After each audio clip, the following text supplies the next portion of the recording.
Como vocês sabem, eu sou Silvia Sais, professora da Universidade de São Paulo. Para mim é uma satisfação enorme, né, abrir esse seminário juntamente com o professor Jacques Marcovitch, professor emérito da Universidade de São Paulo, e o professor Adalberto Val, do Instituto Nacional de Pesquisas da Amazônia. Na verdade, a temática sobre pagamentos por serviços ambientais beneficiam as comunidades locais foi algo tirado do nosso grupo de pesquisa, da pesquisa FAPESP-FAPEAN, né? Bom, como a gente sabe, como se sabe, né, as primeiras experiências, né, com pagamentos por serviços ambientais relativamente recente, datam dos anos 90, e inicialmente tinham como principal objetivo criar mecanismos, né, que internalizassem as externalidades positivas ambientais por meio do mercado. Mas o conceito, ao longo do tempo, foi incorporando outros critérios e elementos, principalmente visando também a transferência de recursos com o objetivo de favorecer comunidades locais, a população carente e principalmente pensando em justiça social. Nesta linha, integrar os objetivos ambientais com os objetivos socioeconômicos e de equidade é um grande desafio. O desenho desse instrumento não é trivial para alcançar esses objetivos. E é fundamental, então, que se pense, na hora de construir esse desenho, né, desses serviços, que se deve beneficiar essas comunidades, mas levando em conta respeito à sua cultura e seus saberes. Então, a gente tem um prazer enorme de discutir isso em dois momentos, primeiro apresentando um quadro de referência, em segundo, as experiências, e eu também não posso deixar de agradecer muito os especialistas, panelistas de excelência que estão aqui nesse momento, e que compõem todas as nossas mesas aí de discussão. E também de agradecer vocês que estão prestigiando essa iniciativa aqui nesse momento. Eu passo, então, a palavra ao professor Jacques Marcovitch e, em seguida, ao professor Adalberto Val. Muito obrigado, professora Silvia. Nessa abertura, nesses poucos minutos, convém lembrar de onde nós estamos vindo, aonde estamos e para onde vamos. Nós podemos ver, em junho de 1992, a origem dessa reunião. Naquele momento, se falava nos bônus da paz, no meio ambiente e o desenvolvimento. A natureza é a gente. E dentro desse contexto da Rio 92, com 140 chefes de estados presentes, nasceram duas filhas, a Convenção do Clima e a Convenção da Biodiversidade, com muita esperança e muita vontade de ação. E os bônus da paz simbolizavam essa transferência de recursos alocados para a destruição para recursos alocados para preservação e para conservação. Em 2022, nós enfrentamos uma crise sanitária com uma redução do IDH, uma crise econômica que aumenta o desemprego, uma crise social que aumenta a desigualdade, uma crise política que aumenta a polarização, e uma crise geopolítica que aumenta consideravelmente a imprevisibilidade. Veja as notícias de ontem e de hoje. Precisamos construir a nova era. E estamos aqui para essa construção. Precisamos disseminar riscos, precisamos aumentar essa consciência, precisamos ter uma governança mais estratégica, uma capacidade de inovação, um reposicionamento das instituições e, finalmente, o que está muito bem representada pelos expositores e expositoras de hoje, uma liderança construtiva e prospectiva. Tudo isso se coloca no contexto de hoje. E nós acabamos de colocar no portal da Bioeconomia 3 documentos. Em primeiro lugar, a alocução de Antônio Guterres, secretário-geral das Nações Unidas, na abertura da atual sessão da Assembleia Geral. O segundo documento é um documento vindo da PUC do Rio de Janeiro, que é a Bioeconomia na Amazônia, Análise Conceitual, Regulatória e Institucional. Uma pesquisa que sinaliza os riscos e aponta para as necessidades de uma formulação de uma estratégia para a promoção da bioeconomia na Amazônia. O terceiro e último documento são os compromissos de resgate atualizado da Agenda Socioambiental brasileira perdida, que a Marina Silva coautorou e entregou ao candidato à presidência Lula da Silva. Com isso, eu quero terminar que no que Antônio Guterres chamou a tempestade perfeita que nós estamos vivendo neste segundo semestre de 2022, nós precisamos nos alinhar com os nossos valores. Valores caros para a universidade. O direito à pesquisa, o pluralismo, a tolerância e, principalmente, o dever de promover princípios de liberdade, justiça, dignidade humana e solidariedade. É nesse contexto que se inicia esse nosso encontro, e eu tenho o privilégio de passar a palavra ao Adalberto Luiz Val, ex-diretor do Instituto Nacional de Pesquisa da Amazônia e atual co-coordenador do projeto Bioeconomia. Muito obrigado. Bom dia a todos, bom dia a todas. Eu gostaria de iniciar pegando uma carona nessa fala de Jacques. Eu acho que a tempestade perfeita que alcança praticamente todos os rincões do mundo, como colocado pelo Jacques, dito na abertura lá da reunião da ONU, na qual eu estive agora durante essa semana participando de algumas reuniões paralelas, a gente soma alguns aspectos da Amazônia que acabam, na realidade, acentuando os impactos dessa tempestade. Eu diria que alguns erros são persistentes ao longo do tempo. Primeiro, pensar a Amazônia como se fosse uma grande extensão homogênea. Não é. A Amazônia tem características bem marcantes nas suas diferentes micro-regiões. Segundo, que a Amazônia não está isolada do mundo e, portanto, vem sofrendo, eu diria, com a poluição, com as mudanças climáticas, com a falta de consideração da ótica dos que moram na região, dos que vivem na região, daqueles que até agora ajudaram a conservar a região.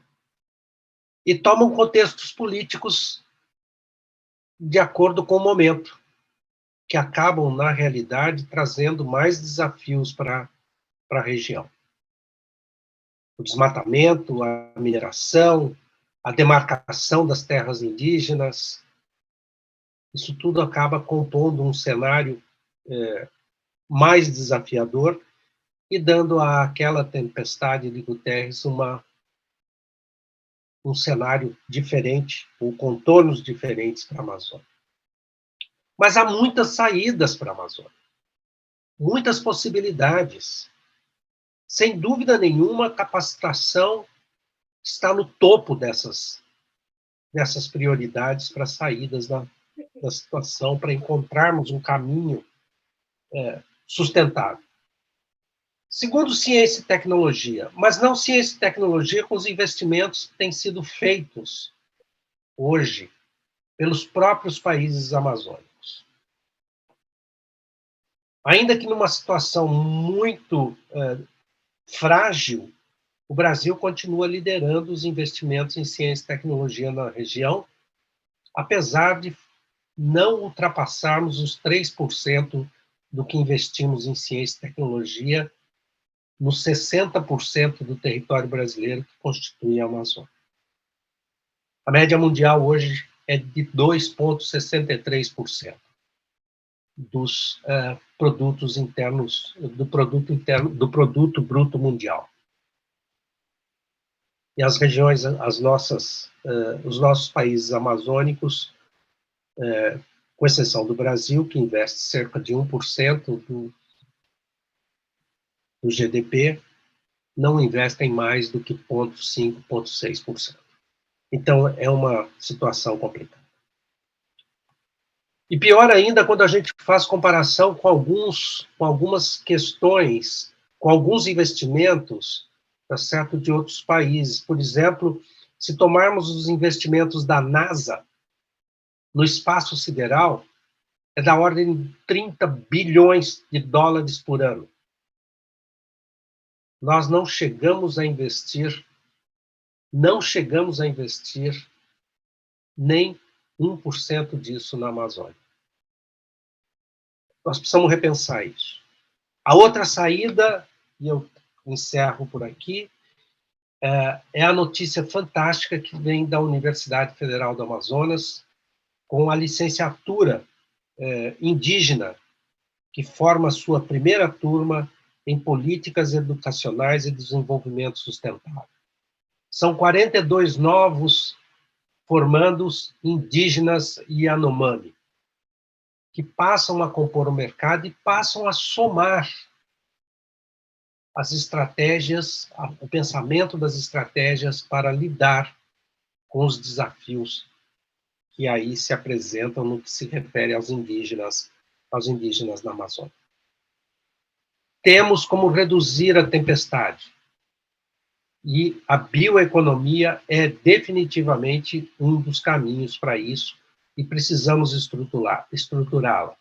É um pouco isso que este projeto, que Jacques e eu vimos coordenando durante esse tempo. Muito obrigado. Muito obrigado, professor Jacques e professor Adalberto, pelas palavras.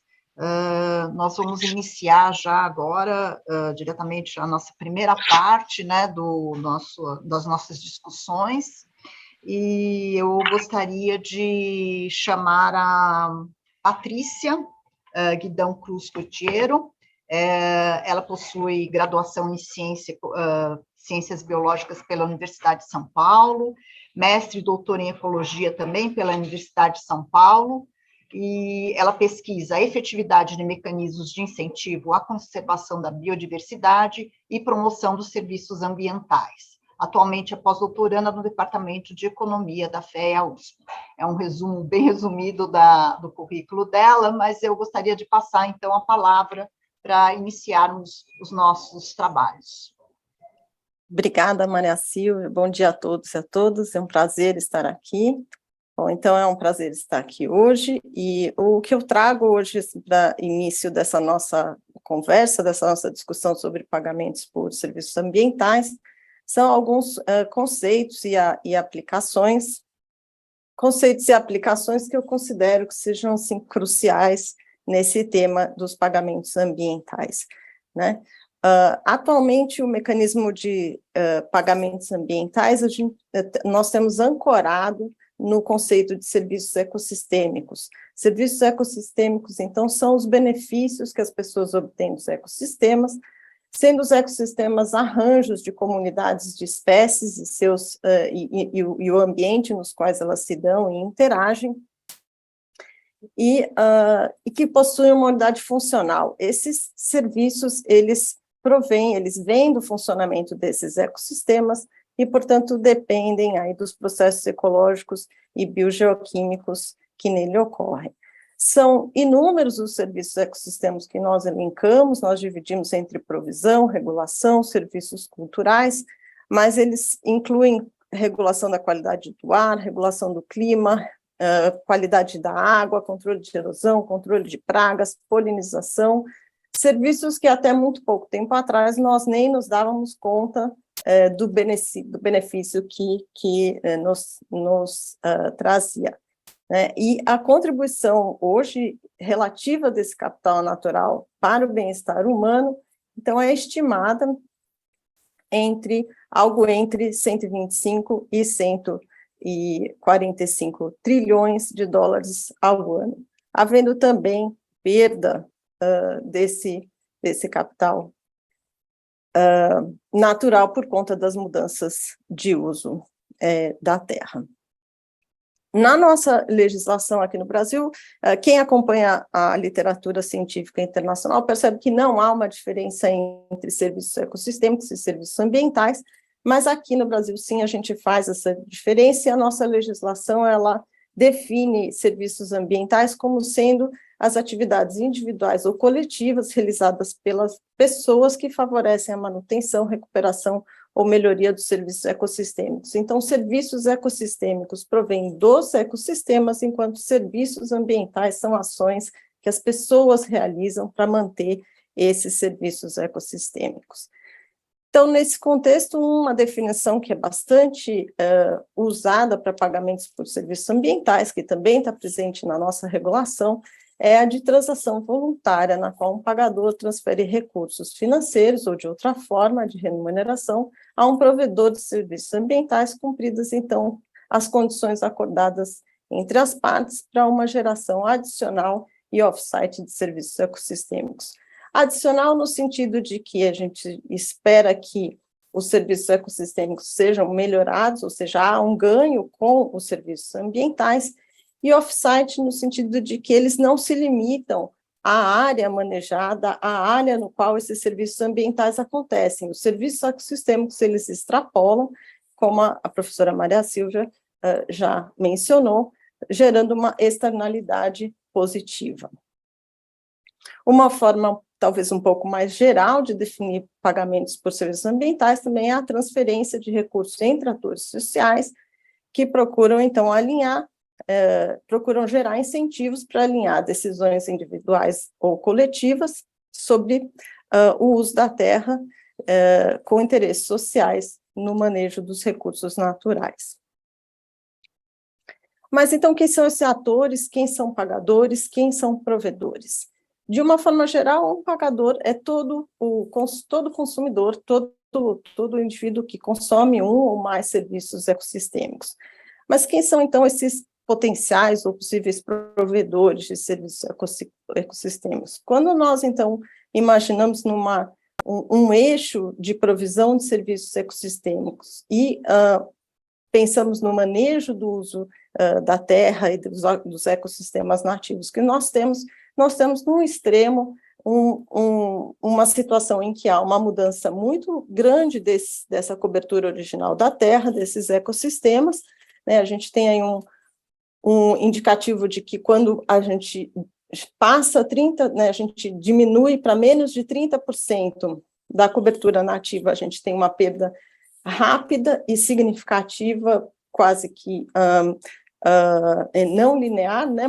É um limite de mudança de estado, de perda de serviços ecossistêmicos. No outro extremo, a gente tem uma manutenção, uma integridade desses ecossistemas nativos, provendo, então, um excedente, vamos dizer assim, de serviços ecossistêmicos. Nessa situação intermediária, onde há um equilíbrio entre o que se consome e o que se provê de serviços ecossistêmicos, há o que a gente chama de uma agricultura sustentável, né? E para isso a gente tem um mecanismo também bastante utilizado, que é o da certificação ambiental.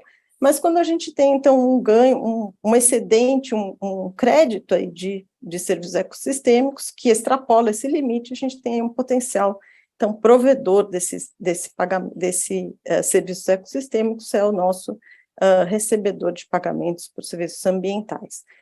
E eu vou linkar, então, alguns pontos quando a gente pensa na implementação desses pagamentos por serviços ambientais, que considero cruciais também. O primeiro é a natureza da relação que observamos entre atores sociais nesses mecanismos e desses atores também com a natureza e os serviços ambientais que eles prestam. Ou seja, a forma como as pessoas percebem a natureza, se relacionam com a natureza, é diferente. E quando essa relação tem base moral ou cultural e nós transformamos isso numa transação financeira, isso pode alterar essa relação original e causar resultados que nós não esperamos. Há uma série de evidências na literatura científica, e isso também é discutido dentro dos pagamentos por serviços ambientais. Um outro ponto importante dessa questão da relação é que o capital social pré-existente, né, entre esses atores sociais envolvidos, ou também construído, e que engloba, por exemplo, a confiança entre esses atores, interfere tanto no desenho do PCA quanto no potencial resultado que esses programas podem ter. Então, são aspectos muito importantes, conhecer a natureza da relação, conhecer esses atores, também vai nos ajudar a entender a natureza dos pagamentos que são possíveis e que são adequados em cada um desses contextos. Então, pagamentos podem ser, por exemplo, em contratos em que há um pagamento para indivíduos, ou pagamentos para comunidades, pagamentos para grupos, pagamentos coletivos. Qual desses desenhos é mais adequados, dependem do contexto no qual essa intervenção está sendo planejada, de como esses atores estão organizados. Esses pagamentos coletivos, eles podem promover ação coletiva, e há indícios, né, a gente tem alguns indícios na literatura, de que pagamentos coletivos e não monetários resultam em ganhos sociais maiores, né? Isso tem bastante linha com os mecanismos de governança que foram trazidos à luz por Elinor Ostrom aí na década de 90.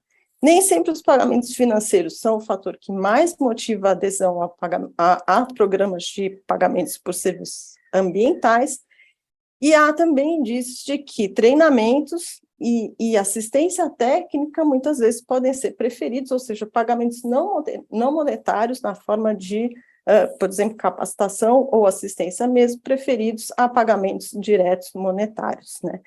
A assistência técnica vem tomando a forma de um importante elemento dentro do desenho de PSA, porque informação sobre o próprio mecanismo, sobre as regras, sobre as vantagens de participar de um PSA nem sempre são conhecidos e já foram apontados como principal fator que leva ao engajamento de produtores ou proprietários, usuários de terra, a programas de PSA. A assistência técnica também nos ajuda a superar a aversão ao risco da adoção de novas técnicas de manejo e produção, que muitas vezes fazem parte aí de uma melhora dos serviços ecossistêmicos, e pode diretamente atuar também no aumento de renda pela melhora dos sistemas produtivos e da inserção desses produtos em mercados melhores. E, por fim, gostaria de ressaltar a questão do monitoramento, custos de transação, que são elementos importantes do desenho de PSA, porque o monitoramento e o controle com possíveis sanções ao não cumprimento dos acordos, eles são instrumentos que ajudam a assegurar o cumprimento dos contratos, e porque eu costumo falar que pagamentos por serviços ambientais são programas que atuam da porteira para dentro, né? Conversam com os produtores, entram nas suas casas, nas suas propriedades. Então, são, e especialmente com pequenos produtores, programas que possuem altos custos de transação, né? E isso também tem que ser equacionado quando se pensa em ganhar escala, por exemplo, né? Então, como obter, assim, levanto aqui alguns pontos sobre como obter um ganha-ganha entre aspectos ambientais e sociais. Bom, atuando com foco redistributivo, como já falou a professora Maria Silvia, mirando em comunidades, em grupos que podem se beneficiar mais desses pagamentos ambientais, adequando regras de contrato para atender a diferentes contextos. Então, a gente tem inúmeras situações, por exemplo, em que as comunidades ou que os proprietários não possuem título de terra, esse é só um aspecto para levantar que deve ser considerado. Promovendo a autonomia e empoderamento dos participantes, também há evidência de que a participação dos atores no desenho, por exemplo, na definição dos pagamentos, na negociação desses pagamentos, gera ganhos sociais, e nem sempre a gente tem os ganhos ambientais tão volumosos quanto a gente espera nos PSAs, mas esse desenho, essa implementação do PSA, ele pode por si só gerar ganhos sociais e promover, então, uma melhora no bem-estar e na qualidade de vida dessas comunidades. A bibliografia que existe sobre o PSA é extensíssima, eu coloquei aqui os estudos que eu apontei, deixo para vocês, para quem quiser se aprofundar, e agradeço muitíssimo a atenção nessa manhã, e tenho certeza que teremos uma discussão muito rica hoje, com todos os casos e participação de todos. Muito obrigada. Obrigada, Patrícia. Foi excelente a sua apresentação. Dada a complexidade do tema, você conseguiu reunir e resumir de uma forma muito brilhante, né, e esclarecedora. Então, a gente só tem a agradecer, né, a sua contribuição, a sua importância, a importância de você colocar, né, sobre a participação dos atores na definição do desenho, que é muito importante isso a gente levar em conta de que são casos completamente diferentes, eu acho que até pegando o gancho da palavra do professor Adalberto Val, né, só olhando a Amazônia ela é muito diferente, tem muitos aspectos distintos em cada região. Então, gostamos muito aí da apresentação e, com certeza, agora a gente vai enriquecer ainda mais com a participação do Carlos Klink, que eu chamo para a palavra. Ele possui graduação em Ciências Biológicas pela Unicamp, mestrado em Ecologia também pela Unicamp e PhD em Biologia pela Harvard. Pós-doutor pela Maryland College Park, atualmente coordenador de ações com parceiros estratégicos para a melhoria do ambiente de negócios e práticas sustentáveis, foi secretário executivo do Ministério do Meio Ambiente, secretário nacional para a mudança do clima entre 2012 e 2016, e professor de ecologia na Universidade de Brasília, da UNB. Da mesma forma, o currículo do Carlos é extenso, acho que eu cobri as 4 horas do seminário, só falando do currículo dele. Gentileza, obrigado. Posso iniciar, Silvia? Pode sim, a palavra é sua. Muita gentileza, obrigado, Silvia, obrigado, professor Jaque, a todos, é um prazer estar junto de todos aqui, esse público extenso que nos assiste. Eu pedi a Silvia que passasse os slides para me facilitar. Estou vendo que o doutor Demendes está aqui, Stefano, que maravilha, olha só, incrível. Adorei a apresentação da Patrícia, e a Patrícia me fez pensar uma coisa. Esse tema não é só a gente ter um PIX, na verdade, assim, quando a gente fala pagamento de serviço ambiental, tem um PIX, não é só o PIX, ele tem que ser construído para chegar nesse ponto final que Patrícia levantou, que é, deixa eu marcar meu tempo aqui, desculpa, que é esse ganha-ganha, que a gente quer um ganha-ganha de desenvolvimento, economia social, mas ele tem que ser estruturado pela questão ambiental, pelas políticas ambientais. A mensagem que eu quero trazer aqui é que é possível fazer essa conciliação da conservação dos serviços ecossistêmicos com seu uso econômico, mas ele não está pronto. E a gente vai ter que construir, esse é um dos momentos, como a gente tem visto aqui nesse seminário, que a gente vai, só conjuntamente é que a gente vai poder fazer essa construção e chegar nesse ponto que Patrícia colocou muito bem. Tá? Como é que eu pretendo chegar nesse ponto? Só um instante, Silvia. A gente tem que lançar a mão, que eu vou apresentar um pouquinho, um painel, uma visão geral, uma linha do tempo, vindo desde 92, como o professor Jacques tinha levantado, do arcabouço de políticas públicas ambientais que a gente tem, e também só elas não vai ser necessário. A gente vai ter que engajar com muitos setores-chave, que eu espero também poder apontar aqui na apresentação, da economia, tá? Para além da comunidade científica. Eu vou começar trazendo um exemplo da importância e da força das políticas públicas ambientais desse país, que eu não vou descrever com todos os detalhes, não, mas as apresentações vão ficar disponíveis. O gráfico que a gente vê aqui do lado esquerdo é o histórico das emissões de gases causadores de efeito estufa do Brasil, são dados oficiais, que a gente registra na Convenção do Clima, a gente é auditado, inclusive, esses números têm que ser auditados, nossa ciência e tudo mais, tá? Para os vários setores importantes da economia brasileira, uso da terra, agropecuária, energia, indústria e resíduos. E, na essência, que o Brasil mostrou, com essa longa experiência de construção de políticas públicas, engajamento dos vários setores, possivelmente o único país que conseguiu reduzir, sei lá, 40%, 41% das emissões de gases causadores de efeito estufa. É um feito notável, tá? Para o país e para as negociações internacionais. Em grande parte, quase que a gente gerou um grande bônus verde, vamos chamar assim, porque a gente conseguiu, se a gente esquecer os últimos anos mais recentes, onde as políticas ambientais foram deixadas de lado, é inquestionável isso, mas durante mais de 15, 20 anos, aqui do lado direito são os dois gráficos oficiais que mostram as taxas anuais de desmatamento líquido, tanto na Amazônia Legal Brasileira quanto no Cerrado.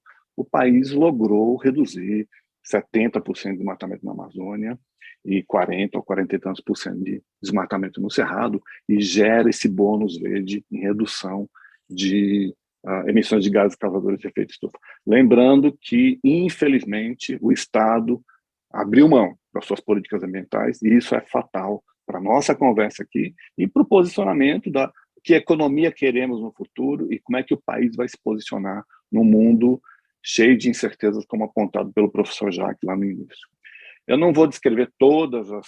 Também não fiz um super levantamento profundo, porque o tema é bastante extenso, mas se a gente olhar com essa listagem de políticas e instrumentos financeiros que já existem no nosso marco, tanto para a conservação da biodiversidade, quanto ou ecossistemas, quanto para a conservação de serviços ecossistêmicos, a gente tem um legado bastante bom, bastante interessante.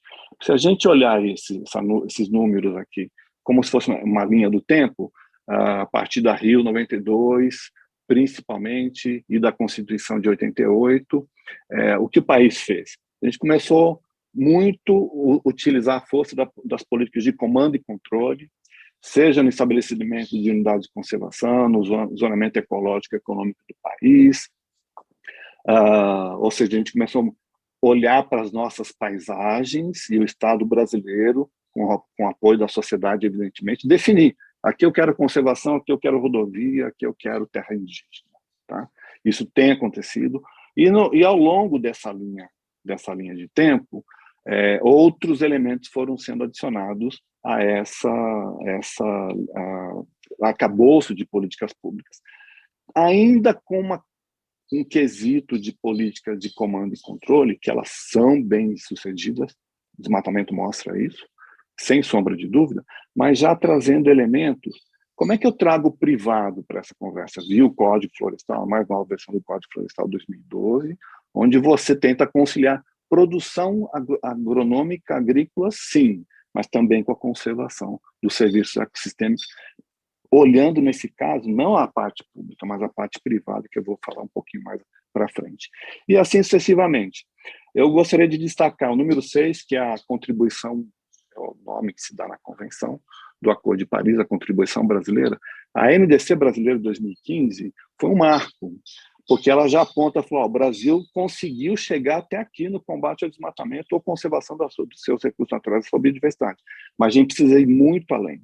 E ela já entendia, já colocava para o país, para as políticas públicas, que precisava ter essa conciliação de comando e controle e políticas de incentivo, políticas econômicas, junto das políticas ambientais. Esse foi o grande marco da NDC brasileira. Não é só uma questão de reduzir gases causadores de efeito estufa. E caminhando um pouquinho mais nessa linha do tempo, começa novas leis, novas maneiras de enxergar nossos recursos naturais. Lei do acesso ao patrimônio genético, a Política Nacional de Restauração da Vegetação Nativa, ou seja, a atual, a mais recente Política Nacional para o Pagamento de Serviços Ecossistêmicos, seguinte, não significa que está tudo pronto, não, tudo definido, mas tem um marco, uma base fantástica para a gente lançar a mão. E essas políticas mais do final, serviços ecossistêmicos, patrimônio genético, olha a questão da conservação da biodiversidade de serviços ecossistêmicos de uma maneira um pouquinho diferente, não só comando e controle. Qual o instrumento econômico que eu tenho que colocar? Qual incentivo que eu posso trazer para produtores e ribeirinhos ou comunidades quilombolas desse país, ou mesmo populações indígenas do norte do país? E muito importante, como é que a gente traz outros atores da sociedade para participar dessa construção? Porque não vai se dar apenas pelo lado público.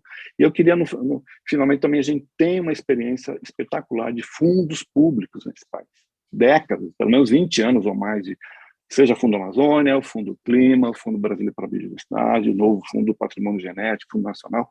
E qual é o ponto importante? Como elementos e instrumentos para dar essa amálgama nesse elenco de políticas públicas, não é só uma questão de mais recurso, é como estrategicamente a gente utiliza esses recursos para ganhar o grande ganho na conservação e pagamento de serviços ambientais, e também permitir crescimento econômico do país. E primeiro ponto, e segundo ponto, como isso atrai o privado, o interesse também do privado. Eu acho que muito desse avanço no ganho das políticas públicas, estimulou muito avanços também na governança privada, que eu estou chamando aqui, tá? Em linhas gerais. Eu só vou trazer alguns exemplos. A agricultura, a gente sabe disso, é um elemento constitutivo desde a colônia, provavelmente, do país, particularmente nos últimos 40 ou 50 anos, quando quando Brasília foi inaugurada, o Brasil era importador de comida, tá? Foi um dos fatores, inclusive, que trouxe muito transtorno político e inflação para o país, e o país de lá para cá, eu sou de Brasília, então vou marcar Brasília como um ponto importante também, porque eu estou no Cerrado. A gente colocou o Cerrado de uma maneira muito diferenciada na economia brasileira. Cerrado, em final dos anos 60, produzia um pé de soja. Hoje, provavelmente, é um dos maiores produtores de soja para o mercado internacional, etc. E muito desse crescimento da agricultura foi positivo, PIB, tecnologia, inovação, trouxe questões ambientais certamente, as externalidades que a Patrícia e Silvia já levantaram, mas a gente nota uma mudança de percepção interessante. Lá no passado, a agricultura crescia muito mais através de expansão de área, menos em produtividade. E isso tem mudado nos anos recentes, em que ainda há, sim, expansão de produção agrícola, pequena, média e grande, não importa, através de expansão, mas um grande avanço em produtividade. Então, foi um efeito importante aí junto da governança privada. Já há investimentos verdes, não só na agricultura ou em florestas ou conservação, também na infraestrutura e energia, bastante vultosos no país. O privado já está olhando para isso e há projeções aí de várias entidades acadêmicas e privadas do Brasil que até o final dessa década a gente tem um potencial bastante grande de alocar recursos privados, principalmente, inclusive investimentos internacionais, de uma ordem de magnitude que a gente nunca experimentou no país. Olhando para as cadeias produtivas, por exemplo, no Brasil, tem uma infinidade delas, já tem pelo menos 21 estratégias setoriais, olhando principalmente a questão do desmatamento. O desmatamento é chave nesse tema, é chave para, como a gente tem percebido nos últimos anos, é chave para a manutenção da estabilidade política, inclusive, do país, mas é chave para a gente poder trilhar esse caminho que a gente está propondo aqui no nosso seminário. Tá? E a gente aposta muito também nesse grande potencial. A gente conseguiu grandes avanços na conservação ambiental nas terras públicas. E temos um potencial. Quando a gente conversa com as embaixadas aqui em Brasília, as pessoas não acreditam assim, o potencial de também fazer conservação nas terras privadas através de uma política que, quase que na sua essência, também é uma política de pagamento de serviços ambientais, que é o Código Florestal. Ou seja, a gente deixa uma grande parcela de conservação também junto do privado. E coloquei aqui, aí do lado direito desse slide, a foto de um relatório recente, a gente teve o privilégio de participar, um grupo de trabalho, fez um trabalho durante um ano, bastante interessante, internacional, envolveu muitas entidades, não acadêmicas, o foco não era academia, mas a academia certamente foi convidada do mundo inteiro, não foi só no Brasil, mas olhando para o papel dos bancos centrais, inclusive o Banco Central do Brasil tem tido uma participação bastante estruturante dessa conversa de pagamento de serviços ambientais e conservação de serviços ecossistêmicos. É um clube, vamos chamar assim, internacional, que tenta trazer como é que a gente faz o esverdeamento do sistema financeiro global, através do papel normativo regulador dos bancos centrais. E o que foi colocado muito claramente, que os bancos centrais, que vão ter que trabalhar com a governança de financeiras privadas, já se deram conta, a importância da biosfera, a importância da biodiversidade e o risco que já existe hoje se você não cuidar adequadamente, trazer os benefícios, não cuidar adequadamente da conservação e uso dos serviços ecossistêmicos no mundo. Para terminar, para ficar no meu tempo, a Patrícia colocou muito bem esse tema. Vocês vão notar lá no primeiro slide, nesse último slide, fazer uma pequena propagandazinha aqui, um programa que nos últimos 3 ou 4 anos a gente tem desenvolvido aqui na Universidade de Brasília com alguns parceiros, inclusive alguns parceiros privados, que a gente chama de Iniciativa Cerrado, que a gente partiu desse arcabouço de política, comando de controle, ganhos, qual que é a próxima linha de política? A gente chama de Iniciativa Cerrado, a partindo de serviços ecossistêmicos. Isso nos tem permitido participar de eventos como esse, conversar dentro e fora do país, com instituições, organizações, etc., e a gente tem aprendido algumas lições. Eu queria trazer um pouco dessas lições aqui. Eu estou convencido, é um desafio, sem dúvida, mas eu estou convencido de que é possível, sim, o ganho econômico junto da conservação dos ecossistemas. A conservação dos ecossistemas tem que ser chave para essa construção toda. O que a gente tem aprendido, inclusive no setor privado brasileiro? Produtores, seja ele de qualquer monta, eles têm que estar engajados na construção das propostas, inclusive o papel das mulheres. Tá? É chave para esse plano. E também aprendi bastante nesses últimos 3, 4 anos, não basta ter apenas a capacidade científica. A ciência sempre, sim, mas ela também tem que ajudar, a capacidade científica, a capacidade analítica, para nos ajudar a tomar a decisão pública e privada. Tá? É chave esse ponto. E Patrícia já colocou muito claramente isso, também instrumentos de capacitação e disseminação de melhores práticas. Menos conteudistas, talvez, e mais olhando qual o risco, qual a oportunidade, qual o incentivo que eu vou. A gente ouve direto isso em todos os eventos e fóruns que a gente participa. Tá? E culminando, então, nessa nossa grande ambição, a gente vai ter que construir isso. Aí sim, talvez a gente possa começar a antever, vislumbrar políticas em que PSA se tornam realmente incentivos e a gente muda a economia e os ganhos sociais desse país. Eu paro por aqui, Silvia, muito obrigado novamente. Acho que eu fiquei no meu tempo. Ficou sim, foi excelente. Agradeço também a brilhante apresentação, a forma como você conseguiu dar esse panorama geral, né? Difícil também, porque tem muitos aspectos a ser retratado, e a questão da governança, né? Privada e pública, e talvez um alento, né? Pela perspectiva positiva do crescimento em conservação e também do potencial de uma construção aí de um novo caminho, né? Com também elencar novas políticas e para que a gente consiga realmente avançar nesse tema, né? Então, muito obrigado, Carlos. Eu queria agora já aproveitar para passar a palavra para o Braulio Ferreira de Souza Dias. Agradeço a sua participação, Braulio. O Braulio possui graduação em Ciências Biológicas pela Universidade de Brasília, doutorado em Zoologia pela Universidade de Edimburgo, é professor adjunto de Economia da Universidade de Brasília e diretor-presidente da Fundação Pro Natureza. Ele foi executivo da Convenção sobre a Diversidade Biológica de 2012 a 2017. Também há uma dificuldade de resumir o currículo do Braulio, e eu agradeço muito. Braulio, a palavra é sua. Obrigado, Silvia. Agradeço, Jacques, pelo convite. É um prazer participar desse seminário e agradeço as falas iniciais da Patrícia e do Klink, que já ajudaram bastante na compreensão desse assunto. Eu vou compartilhar alguns slides.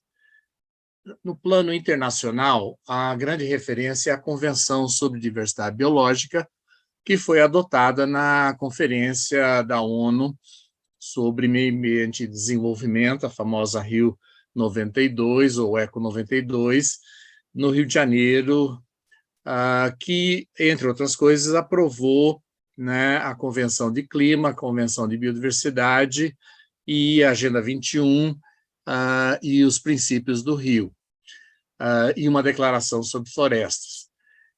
A Convenção sobre Diversidade Biológica não é apenas uma convenção ambiental, ela é uma convenção de desenvolvimento sustentável que tem 3 grandes objetivos: promover a conservação de toda essa biodiversidade, ecossistemas, espécies, recursos genéticos, serviços ecossistêmicos, promover usos sustentáveis desses componentes da biodiversidade e promover repartição de benefícios gerados pelo uso comercial de produtos desenvolvidos a partir de ciência e tecnologia em cima de recursos genéticos e de conhecimentos tradicionais associados. E o que a gente espera é que esses três objetivos se retroalimentam. Não dá para promover o uso da biodiversidade se a gente não conservar a biodiversidade. E promovendo um uso sustentável, nós deveremos promover repartição de benefícios e, com isso, criar incentivos para manter a floresta em pé.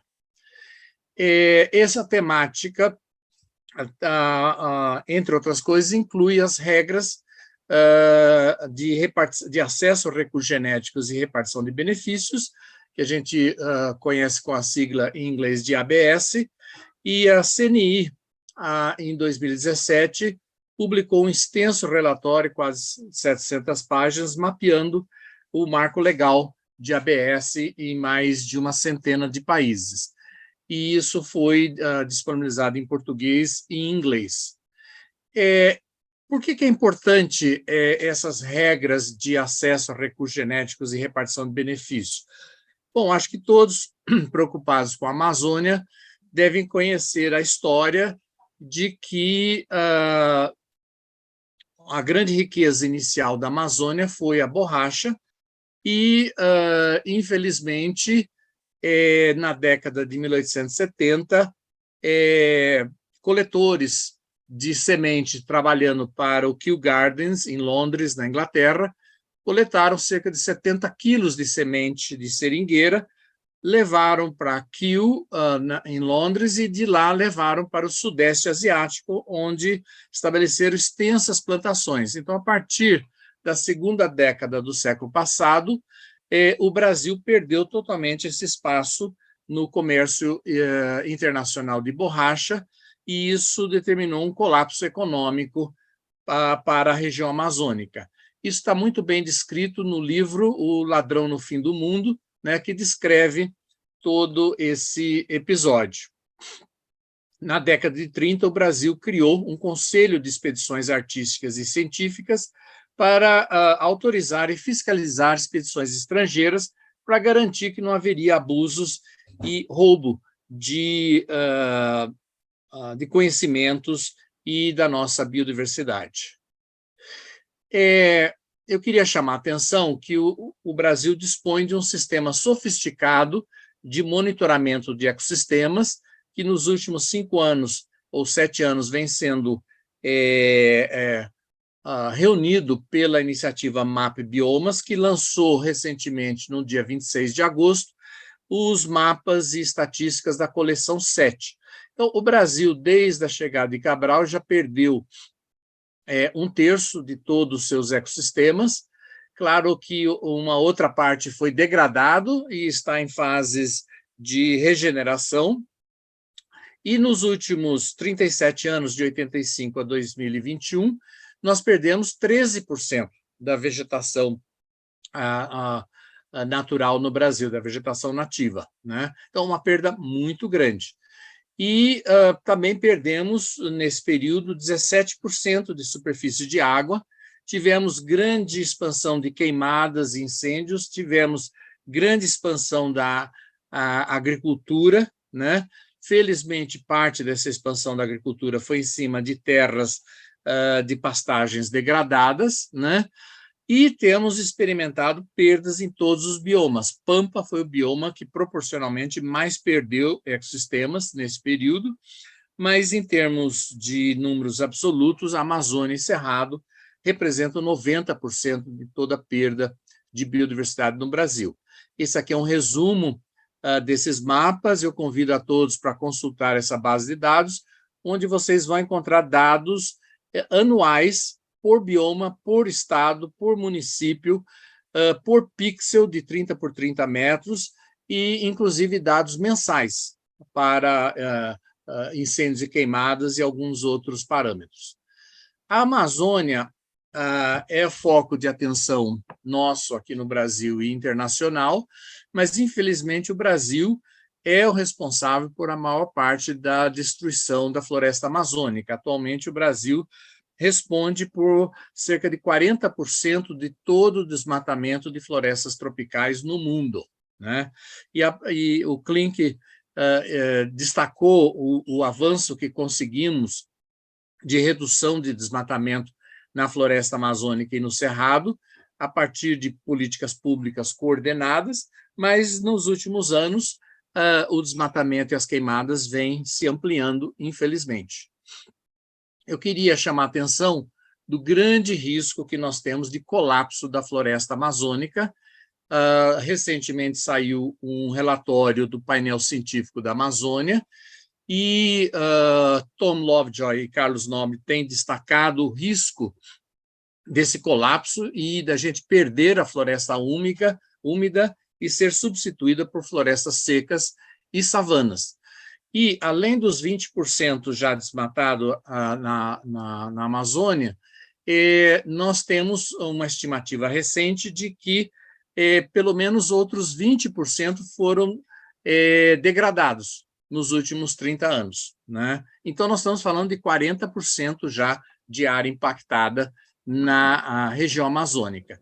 E isso tem consequências sobre a oferta de chuvas para a agricultura, para reabastecimento dos reservatórios das hidrelétricas, né? Então, isso terá consequências imensas para a economia e para a sociedade brasileira.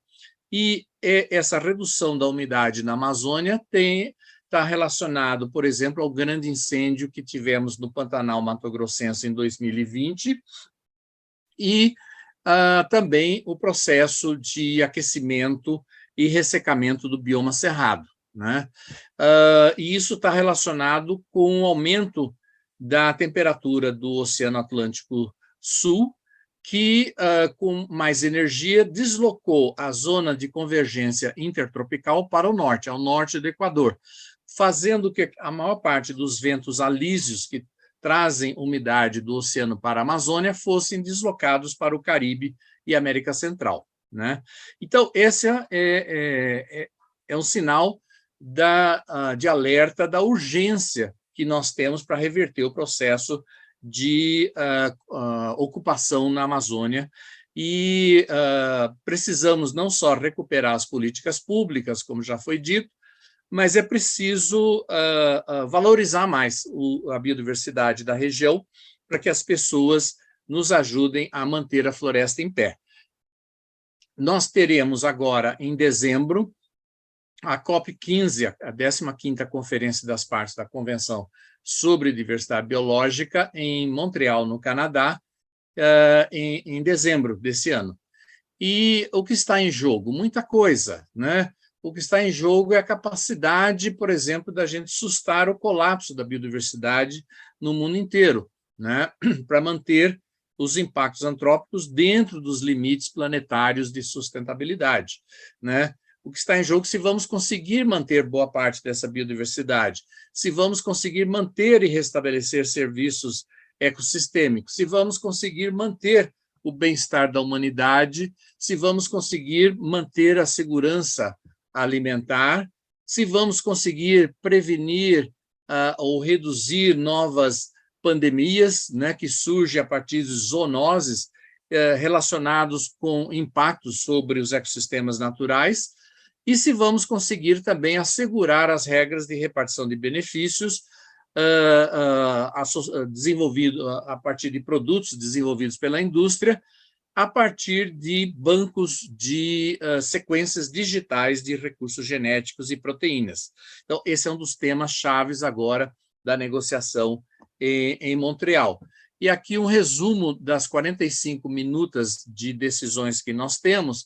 E, infelizmente, metade dessas minutas de decisão estão coalhadas de colchetes. Isso significa falta de consensos. E nós não temos muito tempo para resolver todos esses problemas. Eu destaquei aqui na coluna da direita quais são esses temas que estão ameaçados. Então, há um risco de fracasso da COP15, como foi a COP15 de clima em 2009 em Copenhague, se a gente não fizer um grande esforço de todos para resolver as diferenças entre os países. O que está sendo proposto na COP15? É uma nova agenda global de biodiversidade até 2050, com 4 objetivos de longo prazo. O objetivo A é para manter e melhorar os ecossistemas, a integridade e conectividade dos ecossistemas naturais, sustar as extinções, reduzir os riscos de extinções, aumentar a abundância das populações de plantas e animais e salvaguardar a diversidade genética. E sem essa diversidade genética, nós não seremos capazes de nos adaptar aos cenários de mudança climática. O objetivo B é voltado para valorizar, manter e melhorar os serviços ecossistêmicos. O objetivo C é para promover, ampliar a promoção de repartição de benefícios pelo uso sustentável da biodiversidade, incluindo o uso de recursos genéticos e dos conhecimentos tradicionais associados. E o objetivo D visa mobilizar recursos financeiros, construir capacidades e promover transferência de tecnologias, né? O problema que nós temos, e nós temos um conjunto de 22 metas de ações que estão sendo negociadas, né, abrangendo toda uma temática ampla, né, de conservação, de uso sustentável, combate, prevenção e combate a espécies exóticas invasoras, controle de poluição, reversão do processo de emissões de gases de efeito estufa, promover sistemas sustentáveis de produção, promover repartição de benefícios, serviços ecossistêmicos, promover a maior centralidade da questão da biodiversidade nos setores econômicos, dentro dos governos e no setor privado. Isso é o que em inglês a gente chama de mainstreaming, quer dizer, que biodiversidade deixa de ser tratado como um tema marginal e passa a ser tratado como um tema mais central e estratégico para todos os países. A meta 15 trata de ampliar os compromissos do setor privado, né? Inclusive, há uma previsão de se exigir das companhias que produzam regularmente relatórios sobre suas dependências e sobre seus impactos sobre a biodiversidade, né? A meta 17 trata de promoção da biotecnologia, a meta 18, criação de incentivos, meta 19, a ampliação de apoio financeiro, meta 20, a questão de ampliação da informação, principalmente com base na ciência, meta 21 é toda focada na proteção dos direitos de povos indígenas e comunidades tradicionais, e a meta 22, uma meta mais inclusiva, inclusive com a questão de gênero. Então, esse é um conjunto bastante amplo de metas que nós estamos propondo. O problema é que nós estamos perdendo biodiversidade muito rápido no mundo inteiro. Em áreas continentais, atualmente, nós temos cerca de 15% dessas áreas continentais protegidas legalmente a nível global, mas o pesquisador Edward Wilson é um dos autores do livro, famoso livro da Teoria de Biogeografia de Ilhas. Ele previu que, se a gente mantiver apenas 15% de áreas protegidas, nós vamos perder cerca de 40% de toda a biodiversidade do mundo nas próximas décadas. Então, ele propõe que a gente tem que, por diferentes meios, tentar conservar pelo menos 50% da biodiversidade, né? Através de áreas de proteção públicas, as unidades de conservação no Brasil, terras indígenas, áreas privadas protegidas, como aquelas definidas no Código Florestal brasileiro e assim por diante. Essa é a situação da Amazônia, da região amazônica como um todo. Metade da região amazônica, hoje em dia, já é legalmente protegido, seja por meio de unidades de conservação, que estão aí em verde, ou seja, através de terras indígenas, que estão em laranja, né? O grande desafio é fazer cumprir essa legislação, né, como a gente está vendo nos últimos anos aqui no Brasil. Mas o marco legal existe. Tradicionalmente, nós temos dois caminhos para promover conservação, o que se chama em inglês de land sparing, quer dizer, poupar terras, quer dizer, não deixar ecossistemas naturais serem substituídos por usos intensivos, né, usos econômicos intensivos, como lavouras, pastagens plantadas, mineração, urbanização, etc. E a outra grande opção é land sharing, quer dizer, compartilhamento de objetivos de produção com conservação. E isso é o que está, por exemplo, no Código Florestal Brasileiro, a atual Lei de Proteção da Vegetação Nativa, também vários incentivos econômicos que nós já temos. E aí se destaca a questão do PSA. O problema com o PSA é que até agora, e na maior parte do mundo, ele vem sendo promovido por meio de financiamento de projetos. Então, são iniciativas pilotos. Nós temos muitas iniciativas pilotos de pagamento por serviço ambiental em todo o Brasil, inclusive na Amazônia. Mas o grande desafio é como ganhar escala, né? E para ganhar escala, nós precisamos de políticas públicas. Esse é o grande desafio. Em janeiro do ano passado, o Congresso Nacional aprovou a Lei de Política de Pagamento por Serviços Ambientais, mas o presidente da República, ao sancionar a lei, fez o favor de vetar todos os artigos que identificavam fontes de financiamento público para pagamento por serviço ambiental. Então, ela nasceu, infelizmente, como uma lei manca. Então, o grande desafio para nós, daqui para frente, é encontrar fontes alternativas de financiamento, seja fontes públicas ou privadas, nacionais ou internacionais.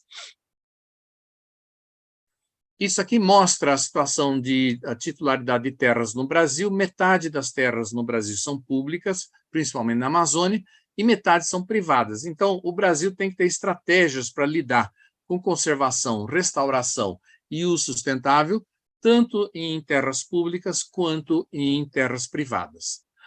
O grande conflito que nós temos no Brasil atualmente é entre conservação e agricultura, e esse é um levantamento que o professor Gerd Sparovec, da Exalc, realizou e publicou em 2016, mostrando que, infelizmente, a maioria dos temas são de temas onde se verifica dissensos, disputas entre esses dois setores.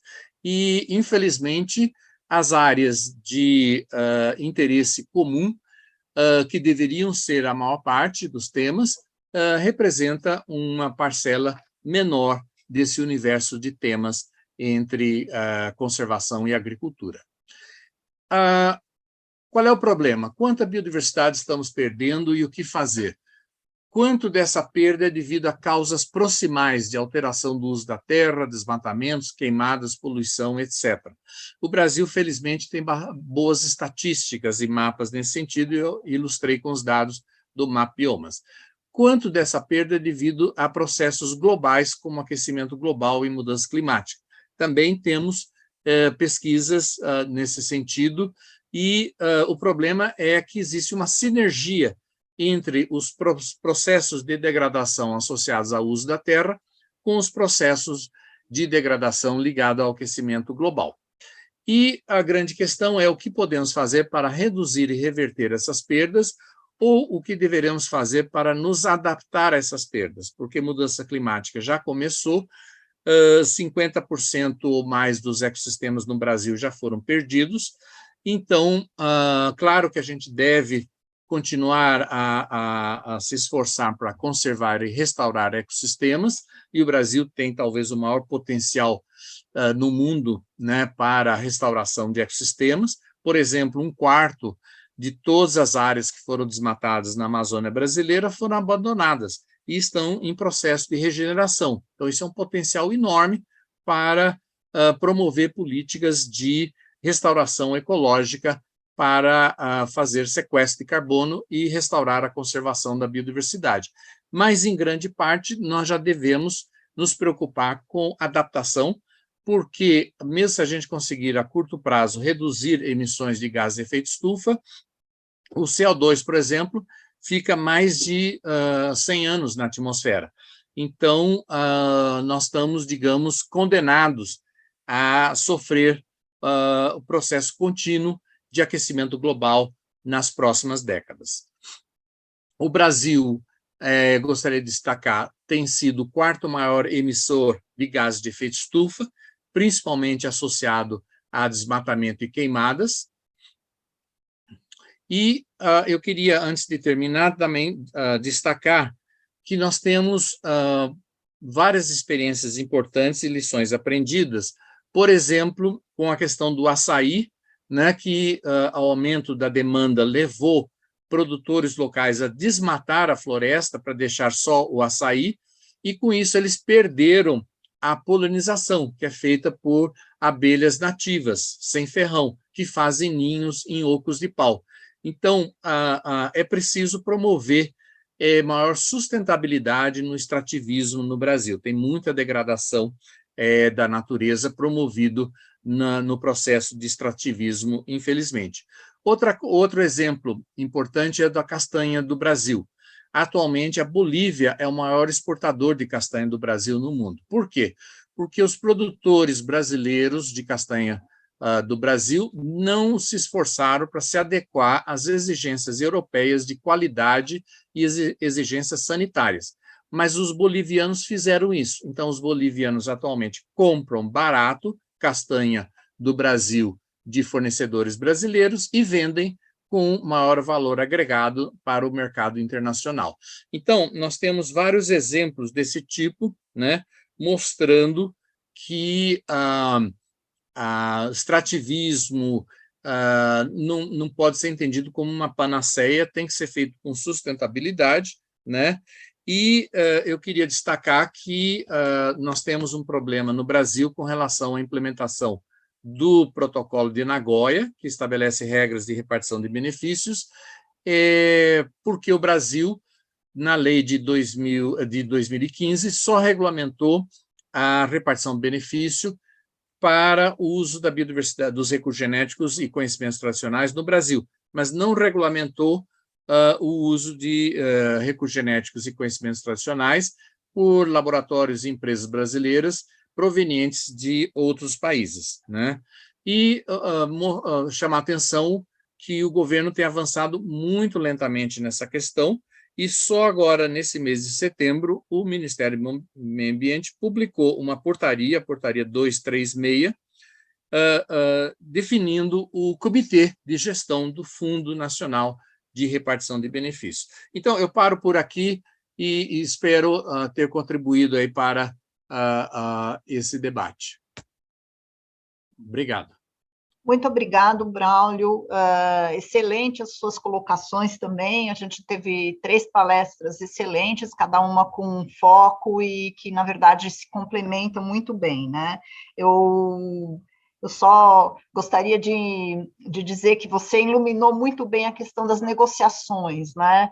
E da dificuldade de ações coletivas, né? Então, eu acho que de certa forma isso permeia todas as apresentações, né? A gente tem que, na verdade, pensar em consenso, que hoje em dia está difícil, né? Então, muito obrigada, e eu vou passar a palavra para o professor Jacques, que ele já tem uma questão aí para vocês.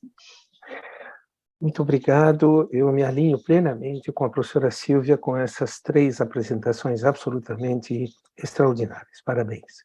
Vou me permitir formular uma pergunta na sequência inversa, ao Braulio, depois ao Carlos e finalmente à Patrícia. Meu caro Braulio, as metas que foram apresentadas foram definidas num contexto internacional totalmente diferente do atual. E você viveu a Convenção do Clima na sua intensidade. Nós éramos num mundo mais convergente, hoje nós estamos num mundo em polarização, onde se fala em uso de armas químicas e armas nucleares como se fosse algo absolutamente provável e possível.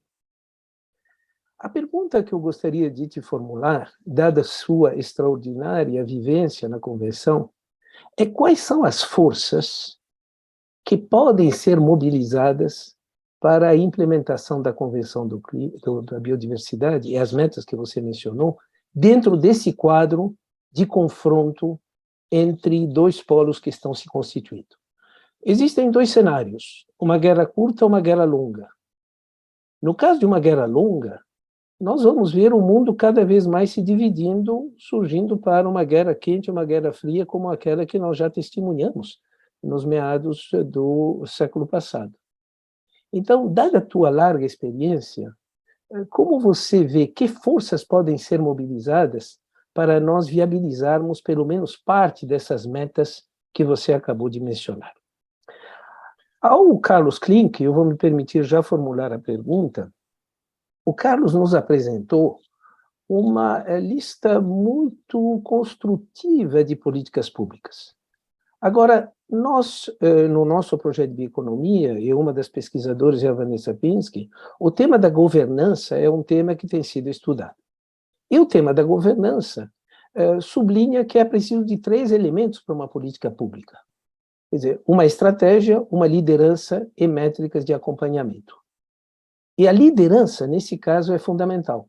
Quer dizer, de nada adianta ter um diploma legal se não fica claro quem são os responsáveis e as responsáveis pela implementação. E isso não pode ser algo de um governo, tem que ser uma decisão de Estado. O que eu queria lhe ouvir é sobre a robustez da governança nessas políticas públicas já publicadas e a proposta que surgiu na academia, hoje está na carta da Marina Silva, se a ideia da autoridade nacional, a última autoridade nacional nasceu 2 anos atrás, com a Lei de Proteção de Dados, se esse modelo de autoridade nacional, na sua opinião, responde a essa possibilidade de uma melhor articulação dessas políticas públicas, dos atores sociais, governo, academia, empresa, organizações não governamentais, para a viabilização da implementação dessas políticas. A reflexão que eu peço à Patrícia Ruggiero é algo que ela sublinhou na apresentação dela, que é o mundo, a cultura da natureza e a cultura das finanças. Quando ela menciona que são 2 mundos à parte, e é preciso muito cuidado quando nós juntamos esses 2 mundos, porque os horizontes de tempo, a cultura, os valores, não são exatamente os mesmos. Em muitos casos, eles são, eu diria, quase que opostos. A natureza precisa de um olhar de 30 anos, as finanças olham para o máximo 5 anos. Como conciliar, Patrícia, esse mundo das finanças e o mundo da natureza? E quando se criou o Fundo Verde, por exemplo, os princípios que foram colocados lá para a gestão dos recursos são muito mais do mundo das finanças do que do mundo da natureza. Então, se você tiver uma reflexão sobre esse tema, eu queria lhe agradecer e cumprimentar novamente a todos. Eu deixo, Silvia, a você moderar a discussão, e nós estamos abrindo no chat a possibilidade de formular perguntas. Seria melhor por escrito, porque isso assegura uma melhor objetividade depois nas respostas. Muito obrigado, Silvia. Então, eu passo a palavra para os palestrantes. Depois eu também queria formular uma pergunta. E, Carlos, por favor, se você pudesse também colocar no chat, seria bom para a gente, né? Então, eu abro a palavra. Quem que gostaria primeiro de responder as questões do professor? Eu posso começar. O Jacques tem razão, o mundo hoje está mais difícil, houve uma redução do apoio ao multilateralismo, né? A gente tem visto, por exemplo, conflitos bilaterais entre Estados Unidos e China, temos a invasão russa na Ucrânia. Então, são situações muito complicadas que reduzem, digamos, o ânimo e reduzem os recursos financeiros disponíveis internacionalmente para investir em meio ambiente. Então, essa é uma realidade, né? Então, nós precisamos bastante criatividade para superar essas barreiras. Eu quero destacar que houve importantes avanços no mundo inteiro com relação à conservação restauração e uso sustentável da biodiversidade, as famosas metas de Aichi. Muita gente gosta de criticar porque a gente não alcançou 100% nenhuma das metas de Aichi, mas houve avanços muito importantes. Agora, nós precisamos fazer mais e melhor, ganhar escala. O bom é que a gente tem lições aprendidas, a gente sabe o que funciona e o que não funciona.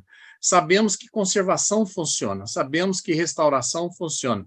E o Brasil é um país que tem muitas experiências com conservação, com restauração e com uso sustentável.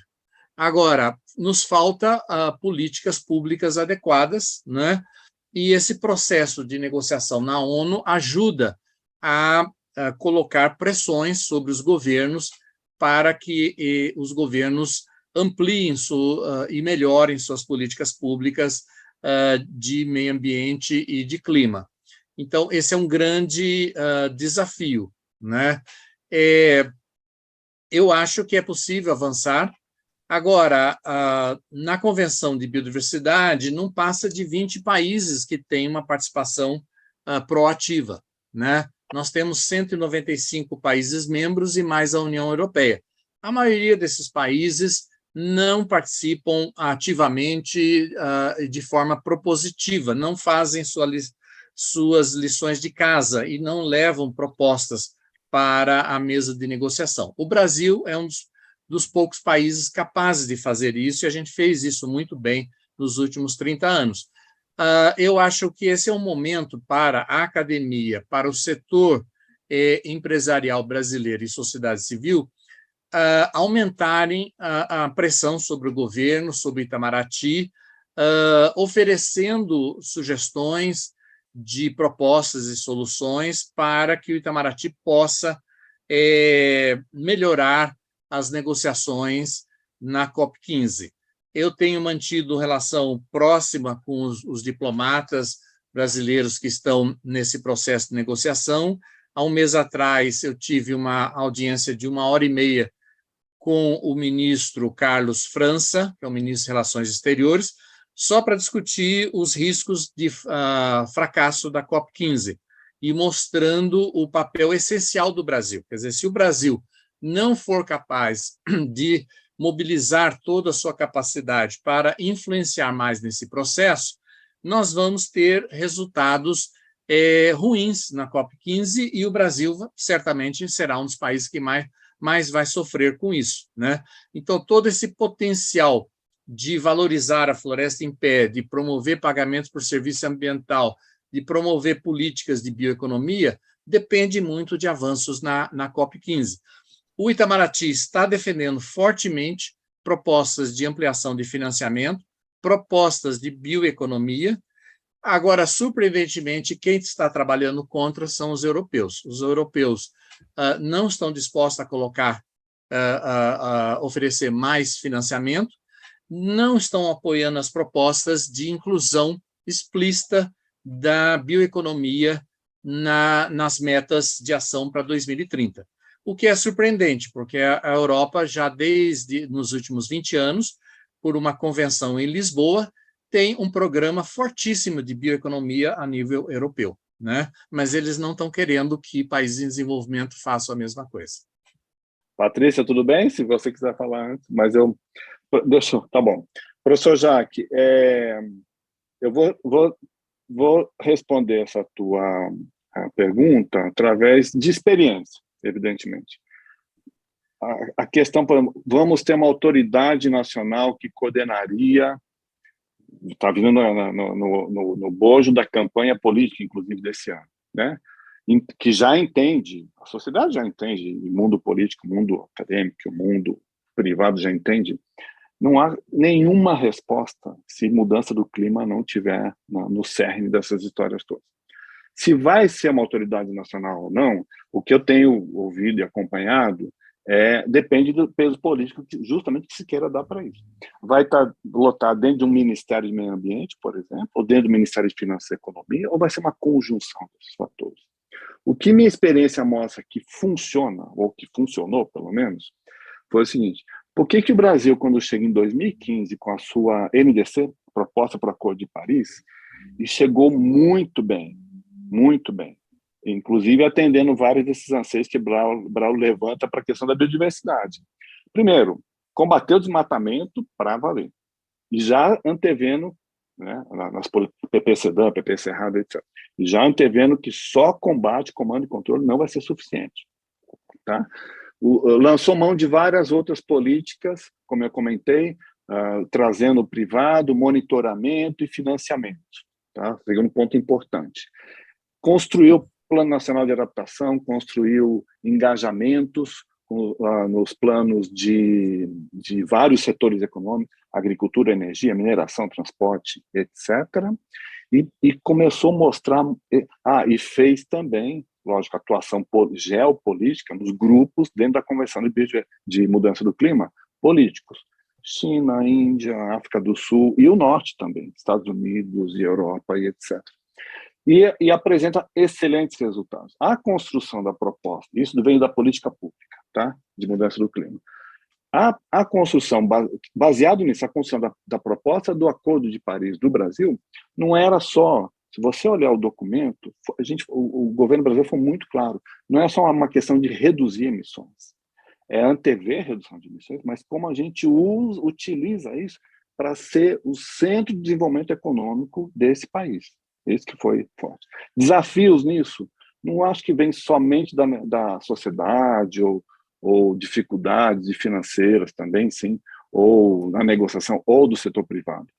Eu gastava 40, passei 4 anos e meio, eu gastava 40%, 45% do meu tempo negociando dentro do governo, conversando os outros ministérios. Um dia eu vou te contar, professor, já é meu primeiro dia de trabalho. Assim, foi muito interessante, porque o próprio âmbito, com boa vontade, eles tinham indústria, por exemplo, com muito boa vontade, mas eles vinham com, isso é uma questão ambiental, isso vai afetar a competitividade da indústria brasileira. Então teve que haver um trabalho muito forte dentro do governo. E quando, 4 anos e meio depois, um ministro, que foi muito contrário no início, 4 anos e meio depois, nos chamou e falou assim, nossa, eu acho que esse tema, mudança do clima, tem que ser a centralidade dos planos plurianuais do governo, não do governo, do Estado brasileiro. Tá? Então, é possível sim. Agora, eu acho que, vamos dizer, o básico dessa história vai ser como é que essa construção política vai ser dada, esperamos, no melhor sentido, após as eleições desse ano. Tá? Em linhas gerais, é isso. Obrigado. Muito obrigado, Carlos. Patrícia, por favor. Obrigada, Maria Silvia. Obrigada, professor Jacques, pelas palavras iniciais e por essa questão agora, que eu vejo que nos pagamentos por serviços ambientais nós temos muitos desafios, mas seguramente esse é um ponto crucial, porque ele é central no desenho, na engrenagem que se pensa na intervenção. Bom, eu não tenho uma resposta pronta, mas eu tenho uma reflexão e hoje vejo um caminho, acho que se abre um caminho com 3 elementos que eu considero que sejam cruciais para que a gente consiga entender esse contexto social nos quais a gente trabalha e intervém, e trazer as melhores soluções, trazer ganho de bem-estar, também sem que a gente perca os bem-sucedidos aspectos sociais e culturais de todos esses povos e dessas comunidades. Primeiro, acho que nós temos aí um acúmulo de conhecimento científico e um acúmulo também de prática, de experiências. E acredito que e tem nesse aspecto também muitas disciplinas, vamos dizer assim, a gente tem aspectos psicológicos, aspectos sociais, aspectos da economia. Então, acho que um primeiro ponto é um trabalho que seja interdisciplinar, mas não somente interdisciplinar, mas que a gente trabalhe dentro de um sistema de coprodução, onde a gente tem saberes da ciência, saberes da prática e saberes das comunidades, e trazer gestores, cientistas e populações para pensar juntos e montar, desenhar juntos, ou aprender juntos, com tanto as experiências quanto os trabalhos que vêm da academia. Eu realmente acho que esse é um caminho de formulação, de trabalho, que acredito que nós não temos ainda em ampla escala colocados, porque muitas vezes a academia fica trabalhando entre si, o gestor também tem algumas pontes, mas acho que uma proximidade maior, um vínculo maior, um trabalho de coprodução é fundamental para que a gente possa achar essas saídas, achar os melhores desenhos, entender esses contextos e ouvir essas populações, né? Que elas façam parte também dessa reflexão, dessa construção. Então, eu acho realmente que esse acredito que esse seja um bom caminho para superar esses desafios e achar soluções, boas soluções, e soluções que venham trazer realmente os benefícios e o sucesso que queremos para esses programas e para todos, para a sociedade e para todos. Muito obrigada. Bom, muito obrigada. Eu vou aproveitar o gancho da Patrícia, vou fazer uma questão aí, né?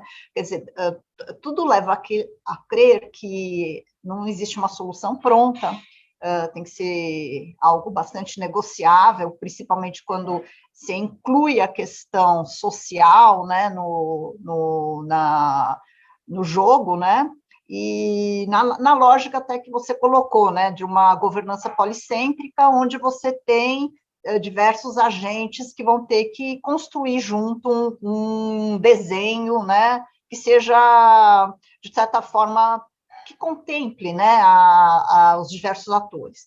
A minha dúvida é, assim, seria possível escalar, né, esses tipos de serviços, né, com essa dificuldade tão grande, ou é possível de criar uma taxonomia, né, para aqueles tipos, quer dizer, como é que você pensa isso, Patrícia? E aproveitando também, assim, tanto o Braulio como o Carlos, né, aí a questão talvez fique meio para os dois, né, eles falaram bastante da questão da formulação de políticas mais no âmbito macro, né, seja uma política de governo, ou seja uma política entre diversos governos, quer dizer, você teria mas a gente sabe que na hora da implementação, quem faz isso são as chamadas meso-instituições, né, as instituições que dão apoio. O que eu queria saber, assim, quais seriam essas funções dessas meso-instituições, né, porque o macro depende muito mais de governo, né, do tipo de governo que está naquele determinado momento, mas as meso-instituições, na verdade, elas ficam, né, elas têm governos, mas elas estão ali, né, são ONGs, uma série de organizações sociais. Assim, que funções seriam interessantes delas agirem? Sei lá, monitorar, fazer um enforcement, transmitir a informação, traduzir a informação, assim, que funções que seriam ideais, né, ou a gente poderia pensar para que essas meso-instituições tivessem uma ação efetiva, né? E logo depois eu vou deixar o Carlos disse que quer fazer um depoimento, ele combinou comigo que vai falar 2 minutinhos, né, Carlos? Bom, meu nome é Carlos Augusto Ramos, eu sou engenheiro florestal, eu sou do Marajó, no estado do Pará. Eu atuo desde 1997 com projetos comunitários de ordenamento territorial, ordenamento fundiário e manejo dos recursos naturais. Hoje eu sou aluno, sou estudante de doutorado na UFPA, do INEAF. Né? Então, primeiro eu queria fazer uma reflexão rápida para poder sair a pergunta. Né? E também um informe. Né? Nos últimos 2 anos, nós temos nos deparado com uma série de casos de contratos e pré-contratos de comercialização de créditos de carbono, né? E que pouco teve o município participando. Né? Isso já está sendo discutido no Ministério Público, faço parte do grupo de trabalho que monitora esse processo. E tem uma outra situação que chama atenção, é que a discussão sobre bioeconomia chegou para a gente fortemente durante a pandemia, num forte estado ainda de desigualdade na inclusão digital. Inclusive, fiz uma nota técnica justamente com a Ana Euler, da Embrapa, sobre essa exclusão digital no Marajó, né?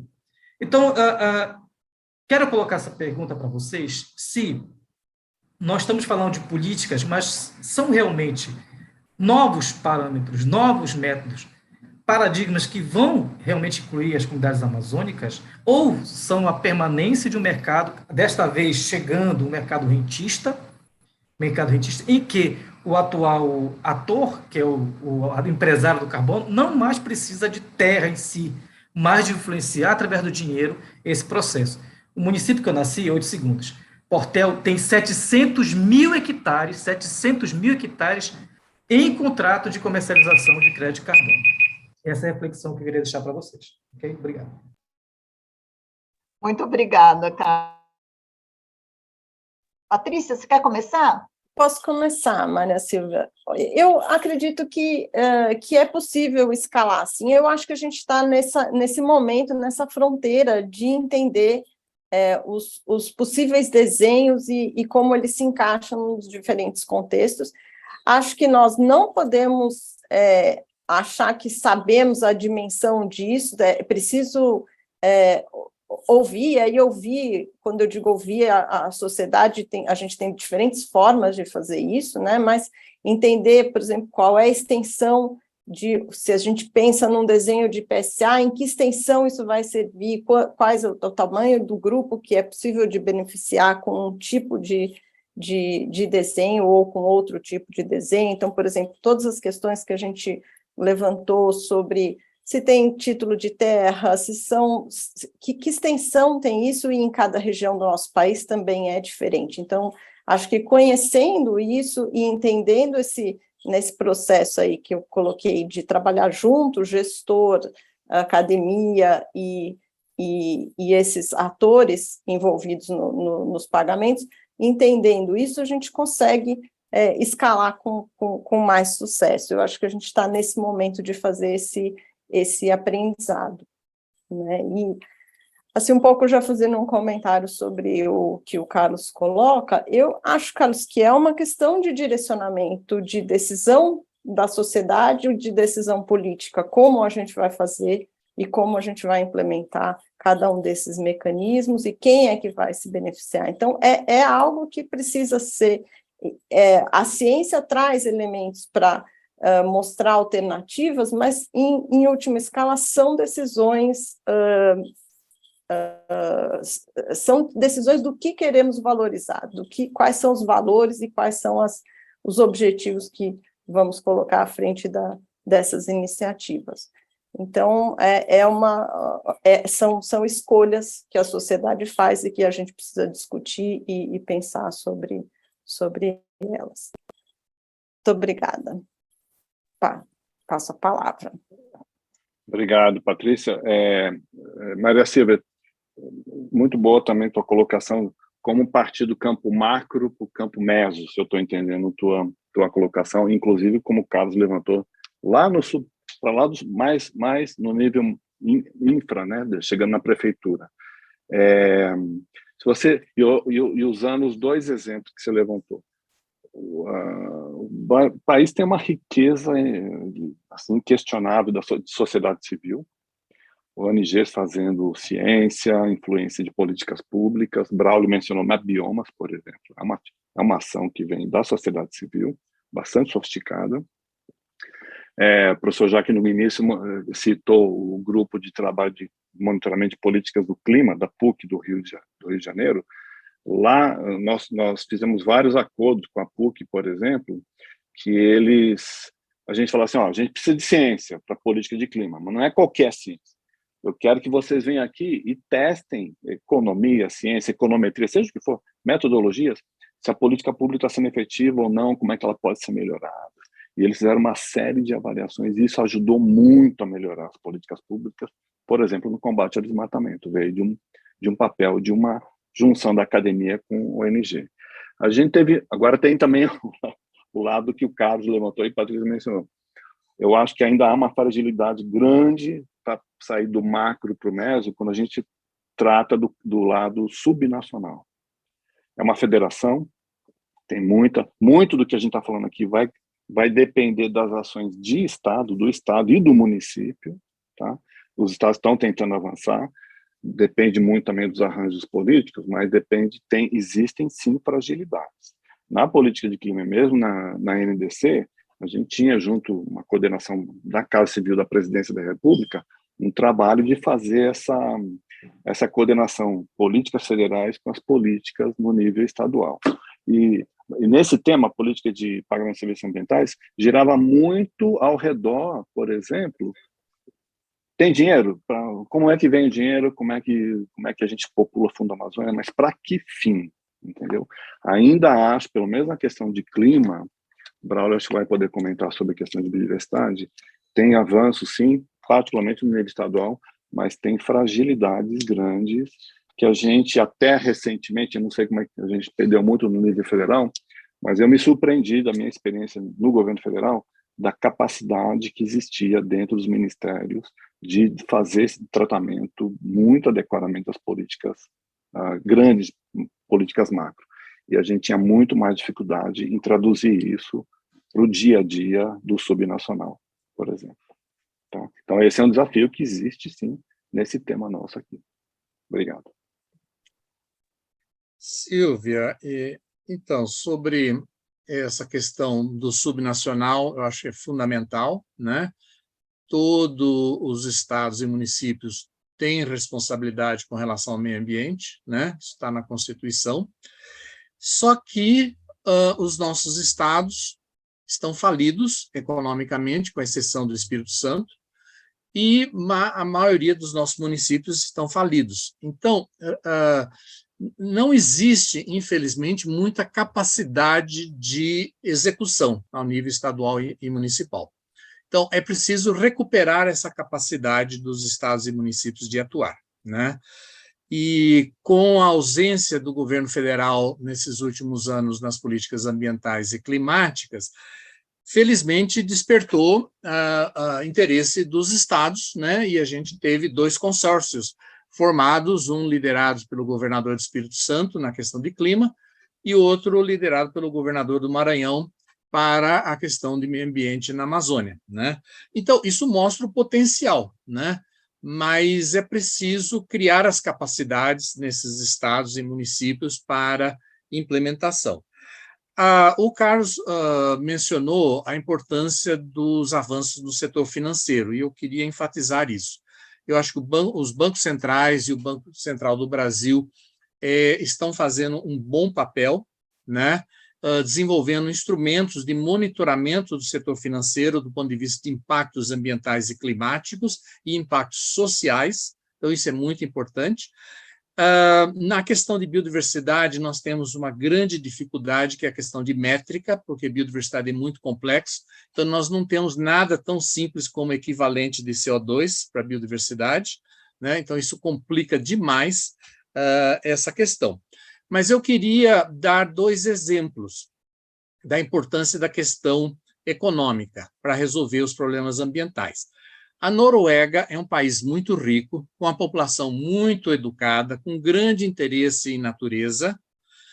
No entanto, os pesquisadores noruegueses que trabalhavam no monitoramento de estoques pesqueiros já há vários anos estavam alertando o governo da Noruega e as empresas do setor pesqueiro que a pesca na Noruega não era sustentável.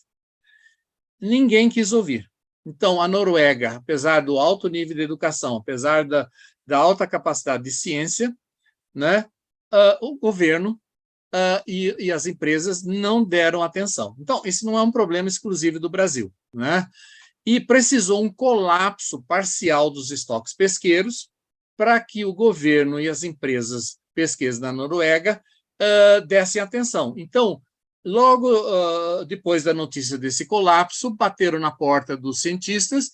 Como os cientistas fizeram o seu dever de casa, então, como o Klink enfatizou, quer dizer, além de pesquisa, fizeram análises, diagnósticos e foram além, construindo propostas, então eles já tinham uma proposta pronta. Em um mês, o Congresso da Noruega aprovou a nova lei de pesca, né? Então, isso para mostrar que, infelizmente, é preciso situações de crise para que setores da sociedade se mobilizem para mudar o business as usual, né? Outro exemplo, esse ano o setor agrícola no sul do Brasil sofreu grandes perdas de safras, né? Perdas da ordem de 40%, né? De safra de soja e café, etc. A consequência disso é o aumento de gastos com seguro do crédito rural. E aumentou em mais de 7 vezes o gasto de pagamento desses prêmios. A consequência disso é que vai aumentar o custo desses prêmios daqui para frente. Então, finalmente, vai começar a doer no bolso dos produtores agrícolas, e eu acredito que, via esse caminho, os produtores vão se dar conta de que é preciso mudar as suas práticas para práticas mais sustentáveis, para não ter que pagar prêmios de seguros excessivamente altos. Obrigado. Acho que pequeno comentário, Silvio. Isso. É rápido. Semana passada eu tive o privilégio de participar da primeira feira do agronegócio no estado de Goiás, no município de Cristalino. É um grupo de produtores, empresas que a gente já tem conversado e perseguido. Fiquei bastante impressionado, tem problema sim, mas fiquei bastante impressionado com vários aspectos. O nível de sofisticação do produtor da região, tá? De pequeno, médio e grande, o nível de sofisticação de inovação e tecnologias, a clareza no comentário que o Braulio acabou de fazer, a clareza do entendimento de que meio ambiente não é uma coisa marginal, é uma coisa estruturante do negócio deles. Tá?